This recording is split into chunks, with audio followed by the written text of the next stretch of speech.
देखिए सीबीएसई में आपने अभी तक जितना डिटर्मिनेंट पढ़ा है और जेई के लिए अगर हम पढ़ेंगे तो काफ़ी चीज़ें एक्स्ट्रा पढ़नी पड़ेंगी, बट वो एक्स्ट्रा चीज़ें देखिएगा।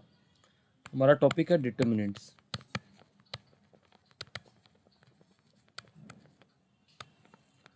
हमने पढ़ा था कि डिटर्मिनेंट्स बेसिकली ये जो कंसेप्ट है खाली स्क्वायर मैट्रिसेस के लिए डिफाइंड है।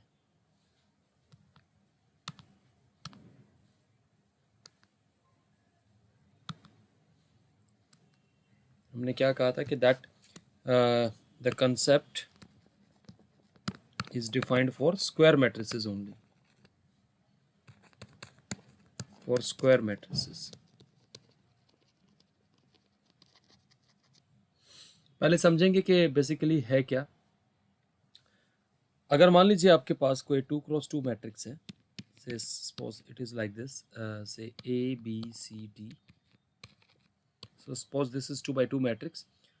तो तब हम इसका जो डिटर्मिनेंट है, either we denote it by we write determinant of A, और sometimes we write delta, or sometimes we put these two vertical lines. So it's not a sign of absolute. Okay, so it is the sign of determinant. It is a b c d.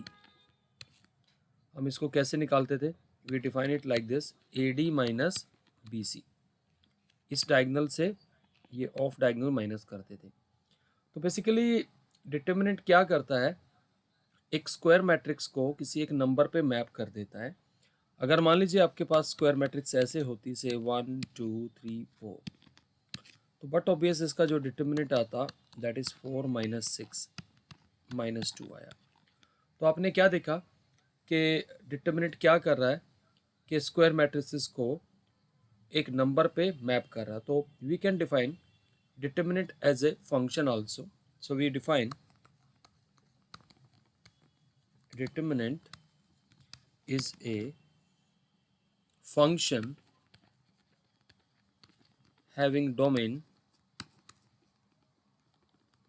set of square matrices। क्या मैं ये कह सकता हूँ? Please tell me.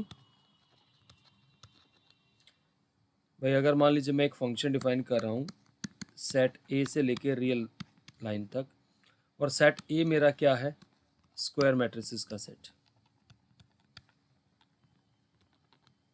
So suppose the function is like this, that is F of A matrix applied like this, say a b c d, and it is defined as determinant of a b c d. So definitely this will be a number. Okay, तो ये तो definition आपने पढ़ी, but यहाँ जो हम पढ़ने वाले हैं, we are going to study various aspect of this determinant. वो जरा समझने वाली बात है, जरा समझिएगा। सी हमने जो डिटर्मिनेंट आपको बताया कि यार ऐसे हम निकाल रहे हैं ए बी सी डी, के यहाँ से ये वाला माइनस हो रहा, that we are writing A D minus B C. Why it is so? तो हम इस डेफिनेशन को 3/3 डिटर्मिनेंट पे एक्सटेंड करने से पहले कंसेप्ट आता है, concept of minor and cofactors. Minors and cofactors, minors and cofactors. Minor के लिए हम इसको ऐसे डिफाइन करते हैं एम आई जे। ये कैसे होता है? It is the determinant obtained by removing ith row and jth column from given square matrix, from given square matrix। जैसे मान लीजिए suppose if I do consider से 2x2 मैट्रिक्स ही ले लेते हैं, 1 2 3 4। नाउ सी एक चीज़ और मैं आपको बताता हूँ, if we have 1x1 matrix से A, then its determinant is only, determinant of A is A only. Okay, so if I am writing say M11, so what I will do, I will be removing first row and first column so what I will be having 4. If I am writing M12, so removing first row, second column, so I will be having 3. And if I'm writing M21 second row first column, so we will be having 2. Then M22 second row second column, that is 1. तो इस तरीके से हमने ये miners obtain किए. But अब यहीं पे एक और चेंज आता है जिसको हम डिफाइन करते हैं कोफैक्टर्स. ये कोफैक्टर्स क्या है? कोफैक्टर्स को हम डिनोट करेंगे CIJ से, and we define it as -1 raise to power I plus j into Mij, where Mij is the minor. So in other words, you can say that cofactors are the minor with appropriate sign. ठीक है, तो आप जानते हैं कि -1 की power even number आएगा तो it will be +1, and -1 raise to power odd number is turning out to be -1. Is that okay? Please do reply. हाँ जी बेटा. So now in this case, if I start finding all the cofactors, now corresponding to this, if I want to find a C11, my C11 will be 4 only. Why? Because sum of the subscript is even, and in this case also, that is C11 will be, sorry, C22 will be 1, but corresponding to this, that is C12, that will be equals to -3, because sum of the subscript is odd.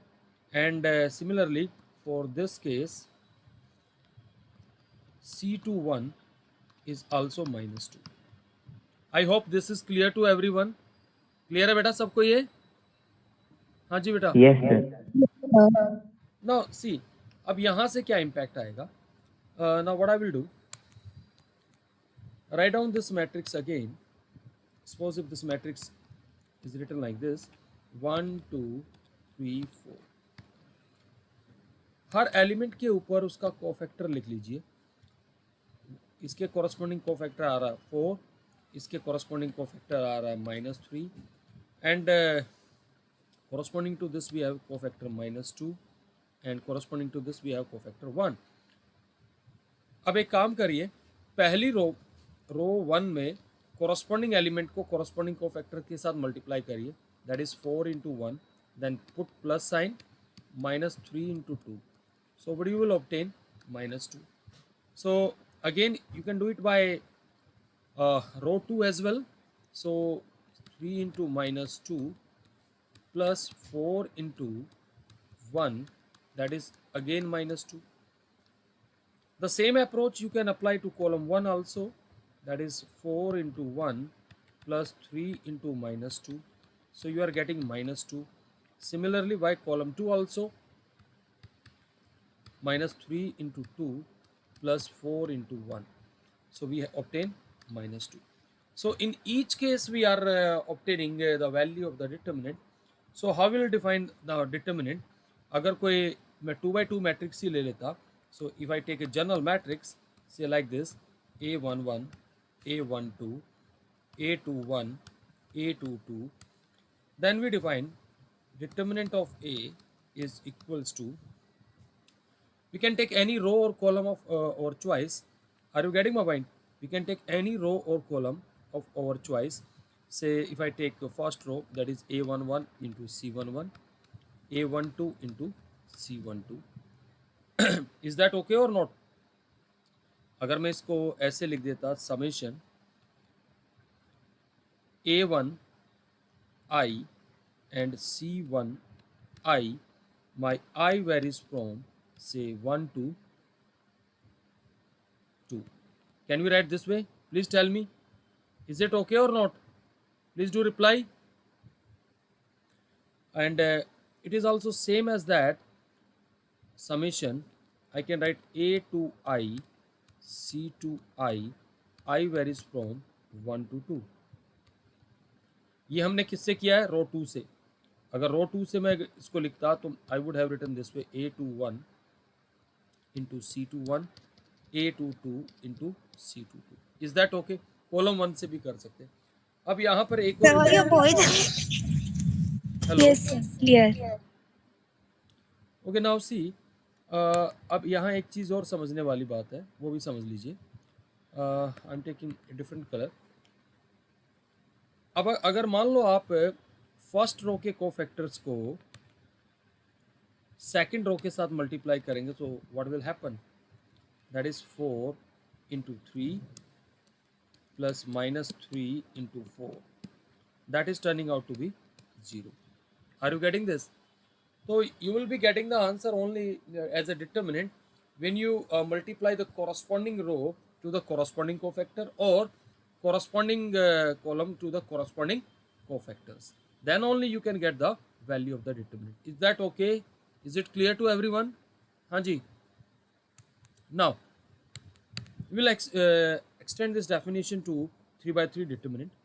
अगर 3 by 3 determinant अगर आप लेते हैं कोई, suppose I want to expand this, से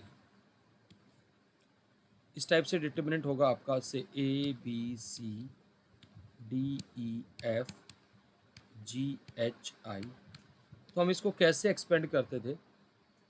सी अगर मान लीजिए मैं पहली रो से कर रहा हूँ, रो 1 से, so how will do it, I will be writing this way, A11 into C11, A12 into C12, A13 into C13. Now what is A11 is A. Now how you will obtain C11? Now see, the sum of the subscript is even, so we'll have the plus sign. So removing first row, first column, so you will be having E, F, H or I. Now what is A12? A12 is B. Now the corresponding cofactor will have the negative sign because sum of the subscript is minus. So I'm putting minus B here. Now removing first row and second column, so you will obtain D, F, G, I. I hope ये सबको आता भी है, but for sake of revision I'm doing it. A13 is C, then removing first row and third column, so you will be having D, E, G, H. And you know that how to operate the 2 by 2 determinant. So this can be done this way, EI minus FH, then minus B times of DI minus GF plus C times of DH minus GE. Is that okay? तो इस तरीके से, और एक और चीज़ अब आपको यहाँ पे हम साइन ऑफ कोफैक्टर्स लेते हैं. See the sign of this is plus minus plus then minus, then plus, minus, plus, minus, plus. These are the sign of cofactors. It is not necessary that you will always operate from row 1. You can expand it from either of the row or column of your choice. देखिए इसका फ़ायदा क्या मिलता है, मैं I am giving one example.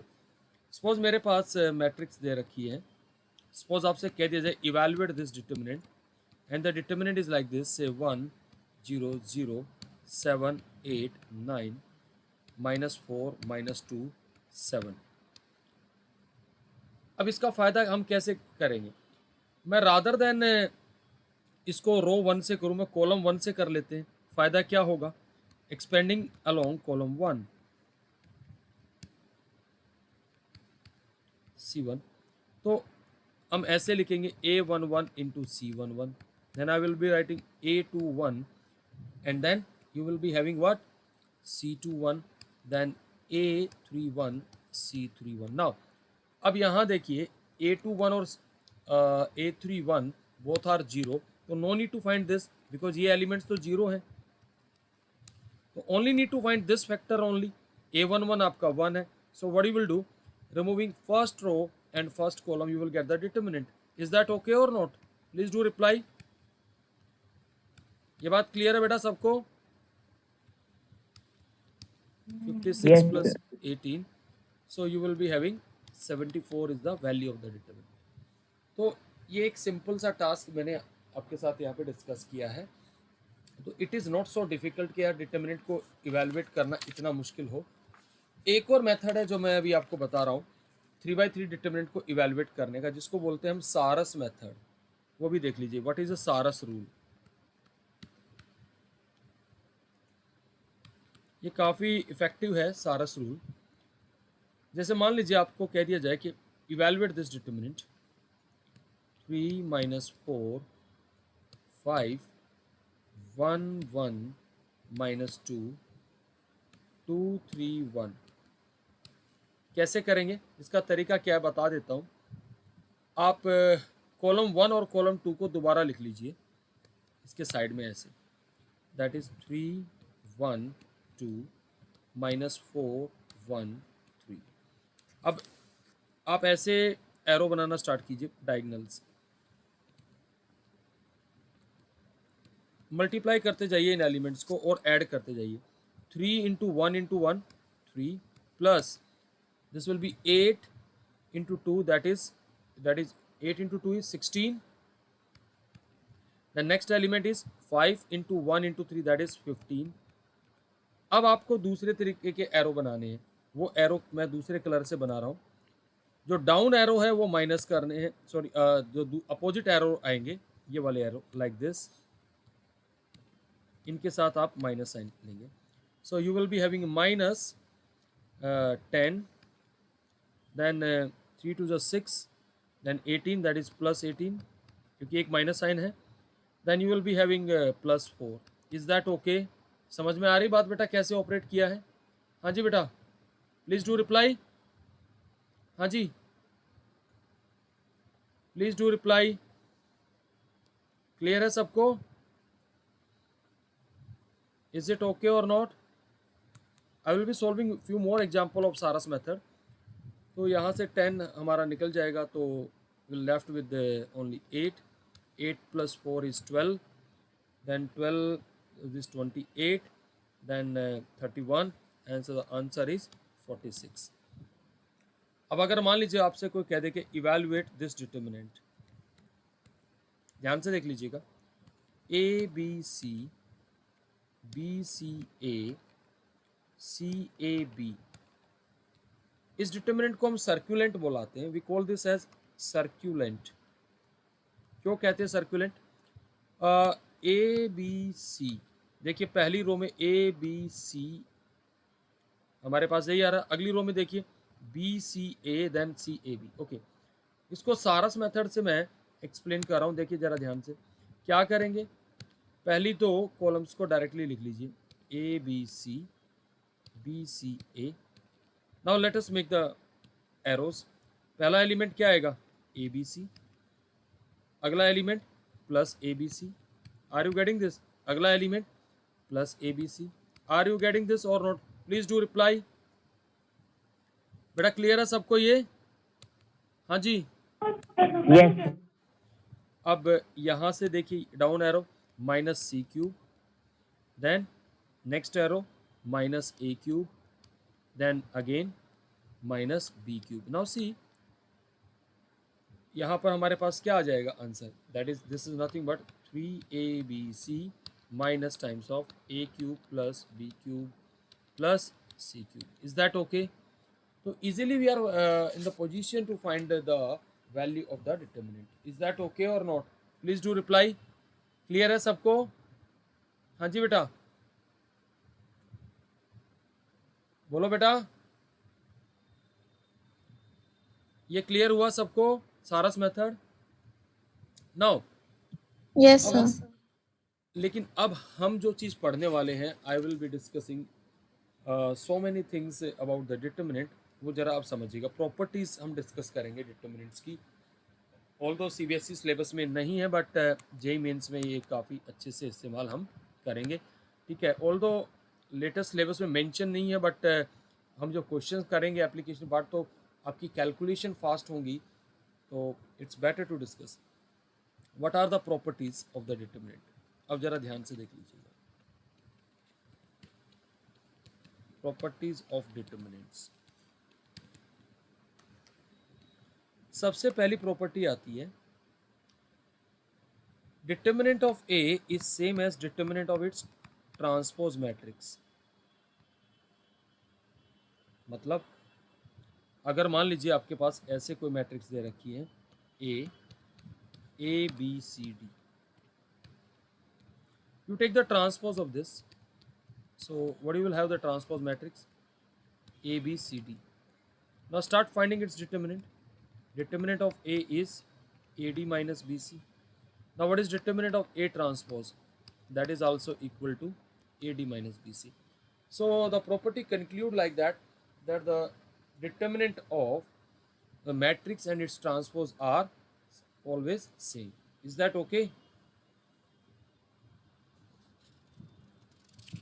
Okay, now we have another property. देखिए ये properties को आपको ध्यान से समझना पड़ेगा क्योंकि प्रॉपर्टीज़ के बेसिस पे ही क्वेश्चन आगे आपके काम आएंगे, क्योंकि without property you can not achieve anything, क्योंकि सारी की सारी प्रॉपर्टीज़ ही क्वेश्चंस में यूज़ होंगी, तो इसलिए बहुत ध्यान से इन प्रॉपर्टीज़ को आपको समझना है। ओके, अब एक और बड़ी इंपॉर्टेंट प्रॉपर्टी आती है, ज़रा ध्यान से समझना, just try to understand it. मान लो आपके पास ये कोई 2x2 मैट्रिक्स है, A B C D, A B C D. इसकी रो 1 के एलिमेंट्स क्या हैं, जरा बताइए। What are the elements of row 1? A B. Row 2 के एलिमेंट्स क्या हैं? सी और डी है। कॉलम 1 को मैं C1 से लिखूंगा, उसके एलिमेंट्स क्या हैं? ए और सी। कॉलम 2 के एलिमेंट्स हैं बी और डी। हमने यहाँ पे ओरिजिनल डिटर्मिनेंट निकाला A, that is coming out to be A D minus B C. Now see, अगर मैं रो 1 को रो 2 के साथ इंटरचेंज कर दूँ तो what will happen, that is I am just interchanging the rows and column, यानी स्वैपिंग कर रहा हूँ। ये ऊपर आ गया और ये नीचे आ गया। Now please tell me what is the determinant of this matrix? This is B C minus A D. Now what happen, this is minus times of determinant of A. Is that okay और not? Please tell me. हाँ जी बेटा, please do reply. अब अगर मान लीजिए मैं यहाँ पर अब कॉलम 1 को कॉलम 2 के साथ इंटरचेंज कर लूँ, कंटिन्यूएशन में कर रहा हूँ, so I will be having D B C A. So what I am obtaining? A D minus B C. Are you getting this? Now again, if from this again I interchange C2 interchange with C1, see what will happen, I will again come back to this way. So what happening here कि आप जितने बार भी किसी रो या column को interchange करेंगे, the sign of the determinants will get changed. Are you getting this or not? Please do reply. Yes, sir. So the property states that if in a determinant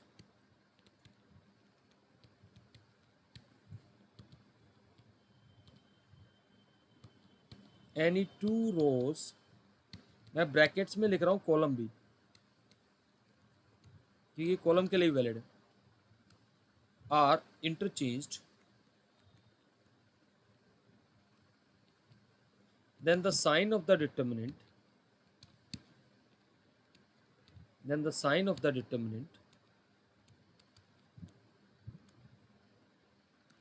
gets changed.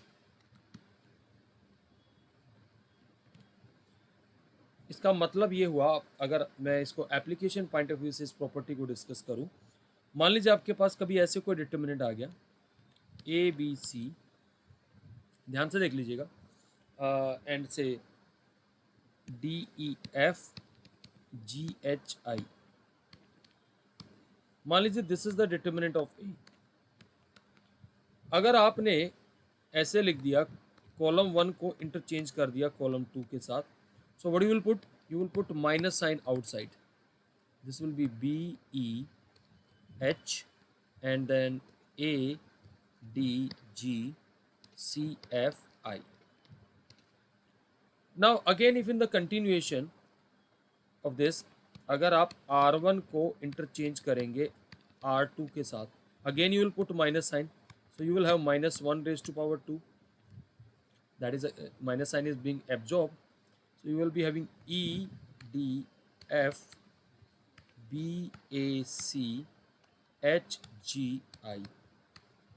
Now again, suppose if you interchange C2 with C3, so you can say that you have again put a minus sign, minus 1 raised to power 3, so you will be having F C I, and then this is the will remain same D A G and E B H.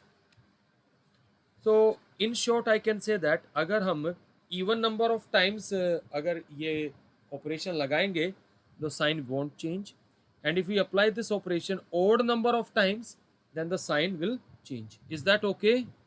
Please do reply. बेटा ये समझ में आ गया सबको property? Are you getting this और not? Clear है बेटा सबको? हाँ जी, Yes, sir. Okay. Now next important property, वो भी जरा ध्यान से समझिएगा.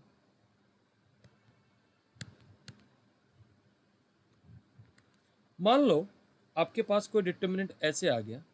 Suppose you have any determinant like this A B C alpha beta gamma. इस डिटर्मिनेंट में खास बात क्या है?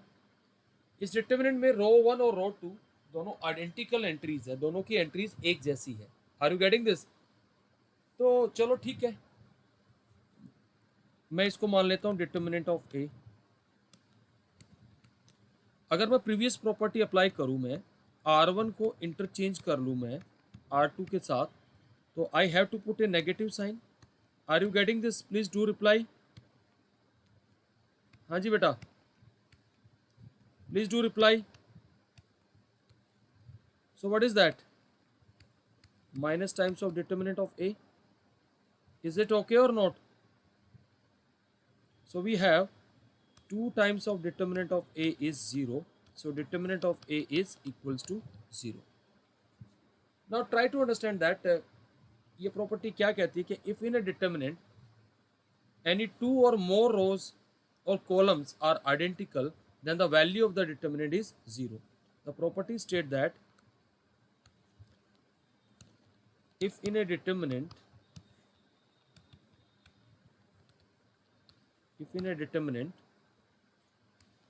any 2 or more rows के साथ मैं लिख रहा हूं कॉलम भी, are identical, then the value of the determinant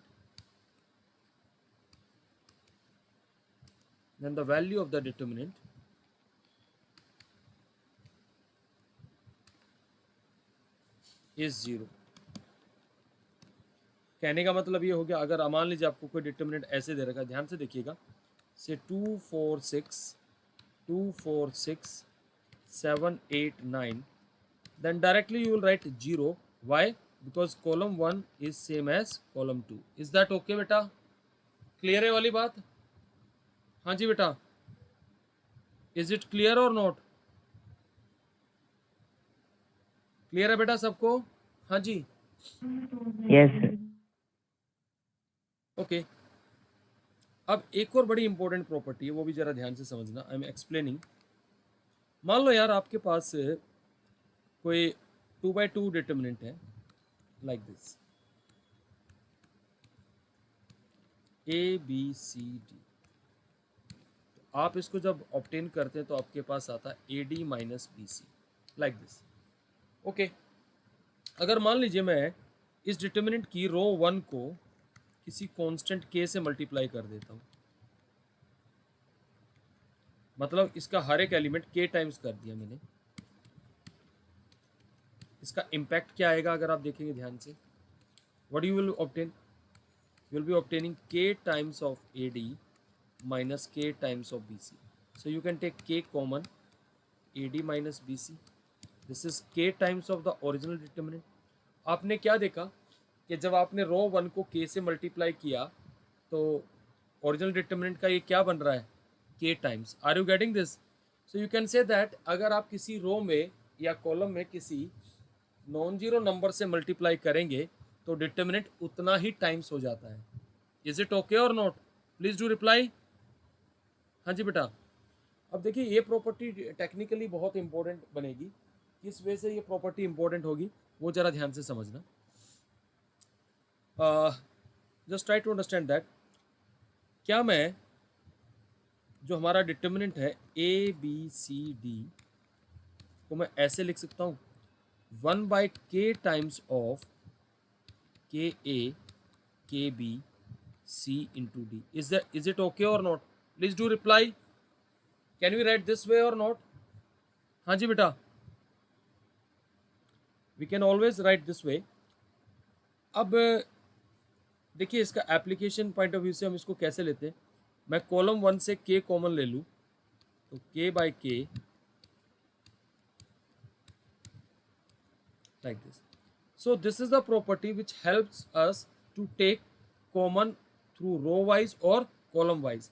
यही प्रॉपर्टी है जो कि हमें हेल्प करेगी, हम रो वाइज और कॉलम वाइज कॉमन ले सकते हैं। जैसे मान के चलिए एग्जाम्पल के तौर पर आपके पास डिटर्मिनेंट ऐसे आ जाता, से 2 4 6 7 8 9 1 2 3 और आपसे कहता कि find the value of this determinant.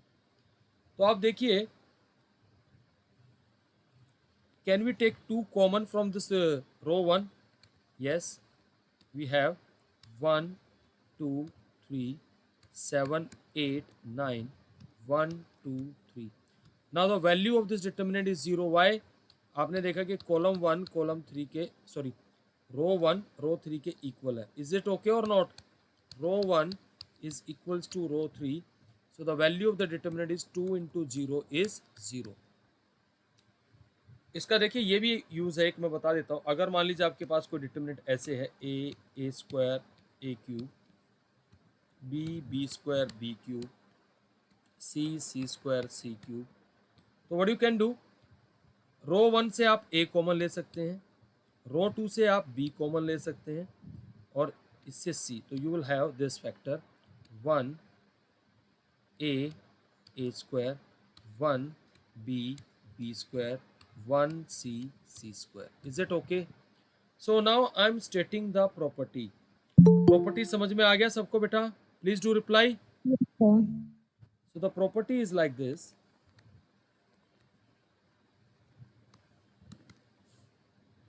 If in a determinant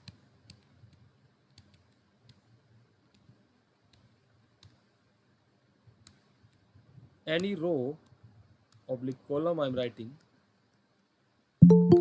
is multiplied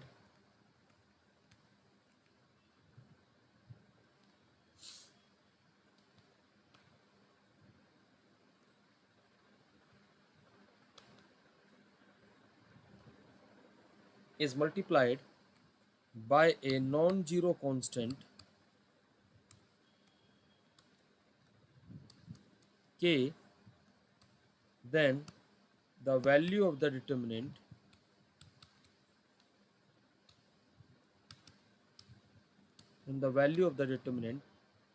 gets multiplied by k.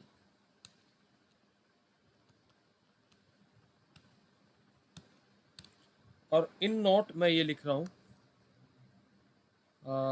Remark में, this property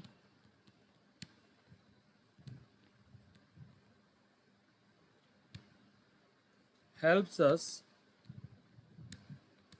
to take common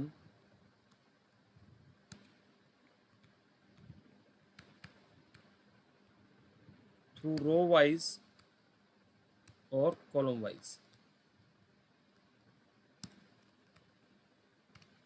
अब देखिए इसी प्रॉपर्टी के बेसिस पे एक इंपॉर्टेंट रिजल्ट अब आपके सामने मैं बता रहा हूं, ध्यान से देखिएगा। Suppose if A is 2 by 2 matrix,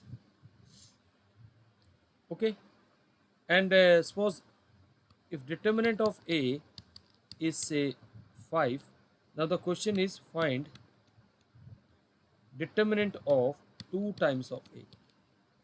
देखो पहले समझिएगा इस प्रॉपर्टी का यूज। इन जनरल मैं पहले बता रहा हूं, अगर कोई 2 by 2 डिटर्मिनेंट मान लीजिए ऐसे है ए बी सी डी, ये मान लीजिए मेरा ए है जिसका value that is A D minus B C का वैल्यू 5 दे रखा है। अब 2 ऑफ ए का मतलब क्या हो गया, what is 2 of A? We are scalar multiplying the matrix by 2, तो हर एक एलिमेंट 2 से मल्टीप्लाई हो जाएगा, ये बनेगा 2 times ऑफ। अब ये भी हमने प्रॉपर्टी पढ़ी है डिटर्मिनेंट में, that we can take row wise column common row wise, तो पहले 2 रो 1 से कॉमन लिया फिर इससे कॉमन लिया, तो what we are obtaining A B C D, so this is 2 square times of A, B, C, D. That is 2 square times of determinant of A. So what is your answer? 4 times of 5, that is 20. Now can we generalize this idea that if A is n cross n matrix, if A is n cross n matrix, then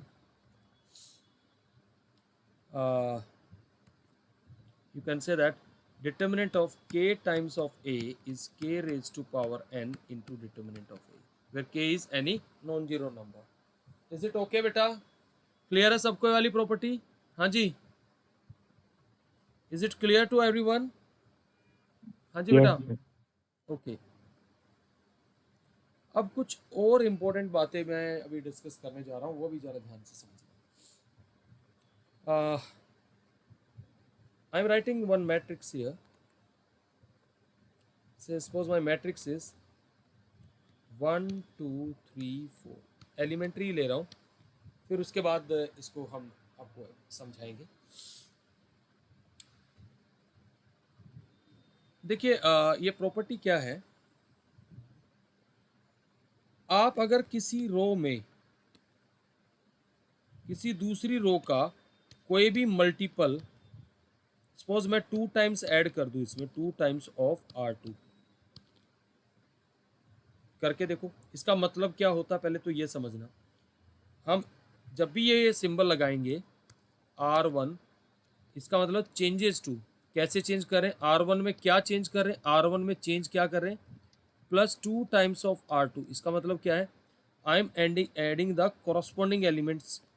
इसके 2 times इसमें add कर रहा हूँ. मतलब अगर मैं यहाँ value रखूँ, R1 मेरा ये है 1 2, ये R1 है, प्लस 2 टाइम्स ऑफ R2 का मतलब है R2 का हर एक एलिमेंट 2 टाइम्स कर दीजिए. So what will happen? That is 6 and then 8 और and that is equals to 7 and 10. ये इसका मतलब है. So this is nothing but you can do it directly also. R1 में क्या चेंज कर रहे हैं? दैट इज 1 प्लस इसका 2 times. What is 2 times of 3? 6. ये आ गया 7. इसका 2 टाइम्स क्या आ जाएगा? 8 plus 10. Now see what will happen. Let us find the determinant again. This is 28 minus 30. Again it is coming out to be -2. इसका भी 4 minus 6 कितना आ रहा है? -2. Now if I ask you can we subtract it? Yes. अगर मैं ऐसा कर दूं, R2 से मैं R2 minus 3 times of R1 कर दूं, तब देखिए क्या आएगा. 1 2. अब R2 में चेंज कर रहे हैं तो 3 टाइम्स ऑफ 3 माइनस होगा तो 0. Then here I will obtain 4 minus what? बताएंगे ज़रा मुझे. -6. Is that okay? तो I will be having this. Determinant के फॉर्म में लिखिए इसको. 1 2 0 -2. Now expand it. -2 -0. Again you are getting the same value. यहाँ पर आप ये भी कर सकते हैं, कॉलम में भी कर सकते हैं. you can apply the operation in column also. That is, suppose I do this, that is on say C2. So say on C2 I apply C2 minus 2 times of C1. तो अब column में change करेंगे. पहली column as it is रहेगी. Change किस में हो रहा? कॉलम 2 में. इस एलिमेंट के कॉरस्पॉन्डिंग एलिमेंट ये है सामने वाला, तो 2 - 2 is 0. Then 4 - 6 -2. Again expand it, you will obtain -2. So what this property is saying, that the value of the determinant remains unchanged if any multiple of one row is added or subtracted to other row. Is that okay? The property states like this: the value of the determinant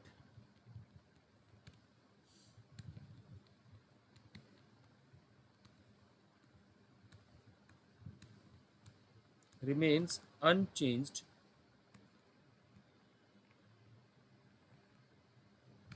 if multiple of one row, मैं bracket में column भी लिख रहा हूँ, the property is valid for column also, is added or subtracted from other row. I hope this property is clear बेटा।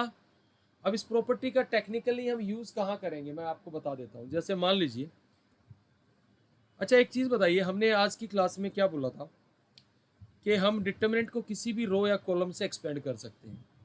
तो किसी भी रो और कॉलम से एक्सपेंड कर सकते हैं, तो हम प्रेफर क्या करेंगे ऐसी रो या कॉलम जिसमें मैक्सिमम जीरोज हो।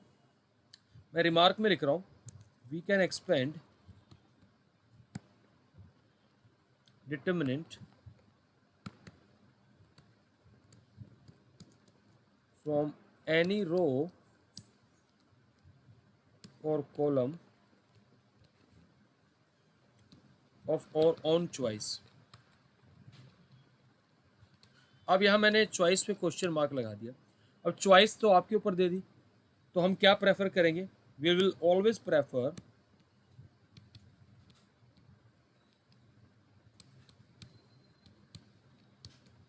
दैट रो और column which contain maximum zeros।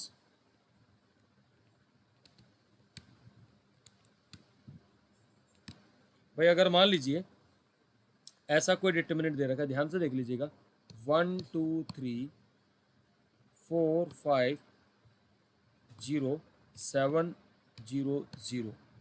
तो आप बताइए अब कहाँ से एक्सपेंड करना चाहिए? Please tell me from where we should expand. Either we can take column 3 or either we can take row 3। Is that okay? यहाँ पे मैक्सिमम जीरोज हैं। अगर मान लीजिए मैं, if I prefer say column 3, तो हम क्या करते, हम इसके कोफैक्टर निकालते, इसके कोरस्पॉन्डिंग इसकी पोजीशन क्या है, what is the position of this. देखा जाए तो इनके कोरस्पॉन्डिंग निकालने की जरूरत ही नहीं है, तो आप इसकी पोजीशन देख लीजिए और इसके corresponding what is the sign of the cofactor, that is plus. तो क्या करेंगे, deleting this and this, that is 3 times of, you will obtain this determinant. So that is 3 times of 0 minus 40. So your determinant is minus 120. Is that okay बेटा? Clear है सबको ये बात? हाँ जी, please do reply. Is it clear और not? Yes, sir. Okay. अब अगर मान लीजिए क्वेश्चन ये होता, इवेलुएट दिस डिटरमिनेंट, ध्यान से देखिएगा,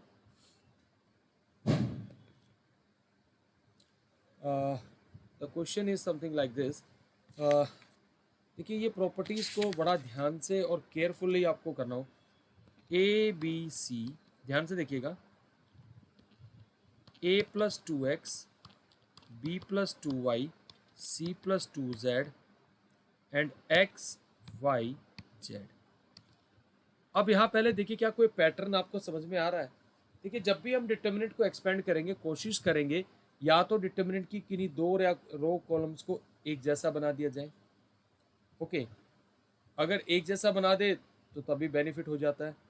अगर एक जैसा नहीं बना पाते हैं तो मैक्सिमम जीरो। अगर आप देखें, मैं रो 2 में से रो 3 का 2 टाइम्स माइनस कर दूं तो जरा बताना क्या आएगा?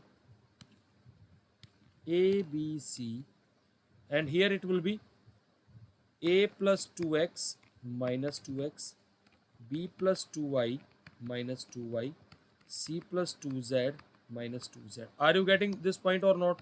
Please do reply. Now what happen, आप देखेंगे कि आपका रो 1 और रो 2 आइडेंटिकल हो गया, तो वैल्यू ऑफ द डिटर्मिनेंट क्या आ जाएगी? 0। Is that okay? Because row 1 is equals to row 2। Is that okay और नॉट? Please do reply. हाँ जी बेटा, Yes, क्लियर है yes, ये वाली बात? Is it clear to everyone? Hurry up बेटा, please do reply. yes, sir. Okay, एक और देखिए, मैं एक और करके दिखा रहा हूं। अब अगर कोई आपसे ये कह दे कि expand this determinant A square A cube, B square B cube, C square C cube, और इसको और आपसे कह दिया जाए कि यार इसको सिंप्लीफाई करना है, तो हम क्या करेंगे, सबसे पहले टेकिंग कॉमन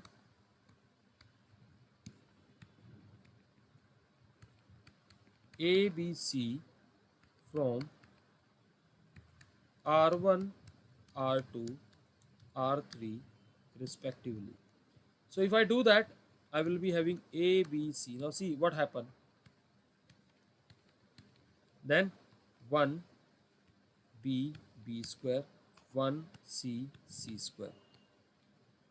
अब हम जब भी डिटर्मिनेंट आएगा तो हमारा मैक्सिमम यही रहता है कि कोशिश, अभी मैंने आपको प्रीवियस प्रॉपर्टी बताई थी कि किसी भी रो या कॉलम में किसी दूसरी रो का कोई भी मल्टीपल ऐड या सबट्रैक्ट कर सकते हैं, तो उसके बेसिस पे हम कोशिश करेंगे कि मैक्सिमम जीरोस बना ले।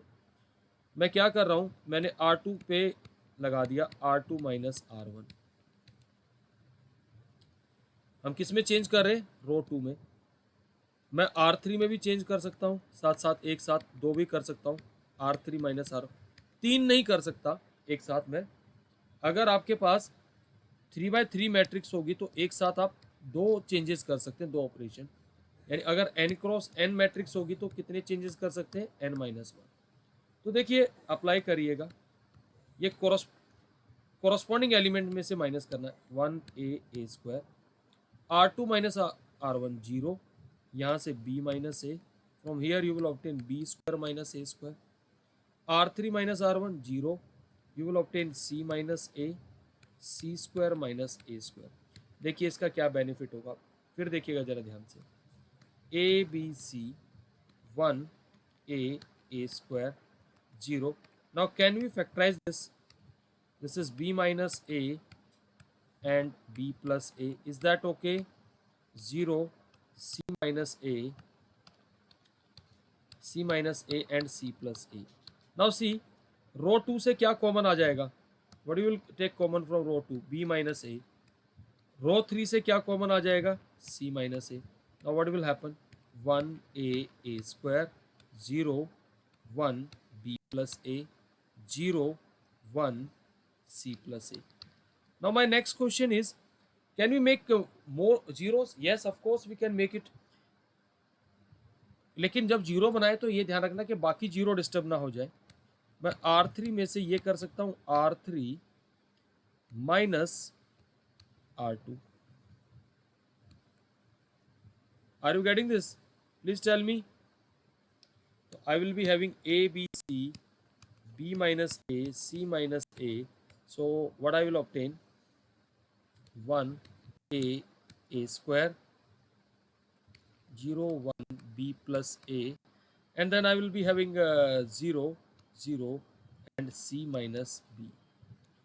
अब क्या करेंगे, कहाँ से एक्सपेंड करेंगे, आप कॉलम 1 से कर लीजिए।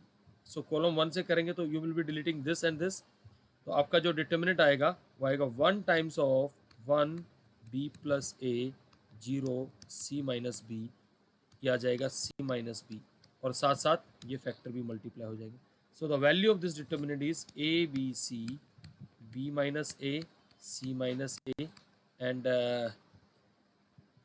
c minus b. If I want to write it, I can also write this way. एक माइनस साइन यहाँ से कॉमन ले लूँगा, एक यहाँ से, so we have a minus b, b minus c, c minus a. इसको याद रखिएगा, ये भी एक साइक्लिक फॉर्म में है, a minus b, b minus c, c minus a and a b c times. Is it okay? Clear हुआ बेटा सबको ये? Please do reply. Yes, sir. क्या ये सारी प्रॉपर्टी क्लियर हुई बेटा आप लोगों को? Please do reply. Is it clear और नॉट बेटा? हाँ जी. Yes, sir. अब एक रिजल्ट करा रहा हूं, ध्यान से देखिएगा.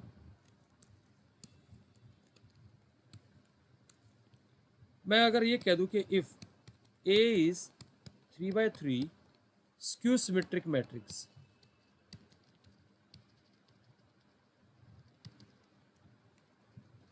मुझे इसका डिटर्मिनेंट निकालना. What is skew symmetric matrix?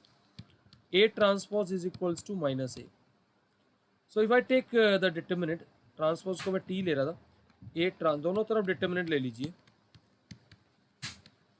अभी हमने पढ़ा था कि K times of determinant of A अगर k n क्रॉस n है तो k raise to power n into determinant of A, ये 3/3 है तो ये आएगा -1 की power 3 into determinant of A.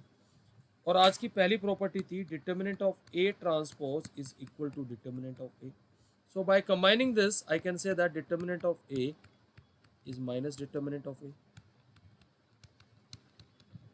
So what we have proved,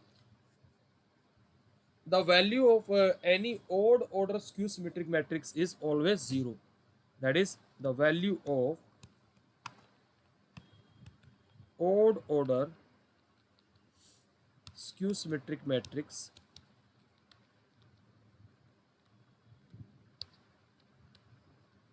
is 0. I hope it is clear to everyone बेटा। ये सारी प्रॉपर्टीज, ये सारे फंडे जो मैंने बताई, ये क्लियर हुआ सबको बेटा? Please do reply. Yes, sir. हाँ जी, ये प्रॉपर्टी जो बताई है बेटा क्लियर है सबको?